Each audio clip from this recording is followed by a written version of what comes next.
வணக்கம்ப்பா. இந்த காலில் ஆணி வந்துட்டு ரொம்ப அவஸ்தைப்படுவாங்க. இதுக்கு ஒரு வைத்தியம், வீட்டு வைத்தியம் என்னன்னா, ராத்திரி படுக்க போகும்போது தண்ணியை நல்லா கொதிக்க வச்சு அதில் கல்லுப்பு கொஞ்சம் மஞ்சத்தூள் போட்டு கலந்து அந்த காலை நல்லா சுத்தமாக கழுவிடணும். தேய்ச்சி தேய்ச்சி தேய்ச்சி சுடுதண்ணி ஊற்றி கழுவிட்டு அப்புறம் நல்லா வெள்ளை துணியை போட்டு சுத்தமாக தொடச்சிடணும்.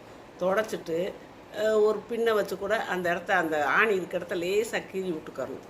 கீறி விட்டுட்டு ரொம்ப அழுத்தமாலாம் கீரை சொல்லணும், லேசாக அப்படி உடச்சி விட்டுட்டு கீறி விட்டுட்டு அந்த செடி இருக்கு இல்லையா, எருக்கஞ்செடின்னு இந்த வயலட் கலரில் பூ பூக்கும். வெள்ளை எருக்கஞ்செடி அது வேறு வைத்தியத்துக்கு.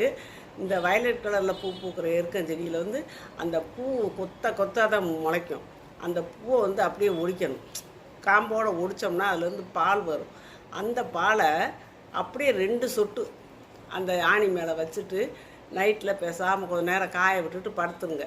இப்படியே ஒரு வாரம் 10 நாள் நீங்கள் வச்சுக்கிட்டே வந்தீங்கன்னா உங்களுக்கு அந்த புது தோடு முளைக்க ஆரம்பிச்சிடும். ஆனால் ஒவ்வொரு தடவையும் நீங்கள் கழுவி தான் அந்த ஏற்கம்பால் வைக்கணும். கழுவி சுத்தமாக தொடச்சிட்டு ஏற்கம்பால் வைங்க, சரியாக போயிடும்.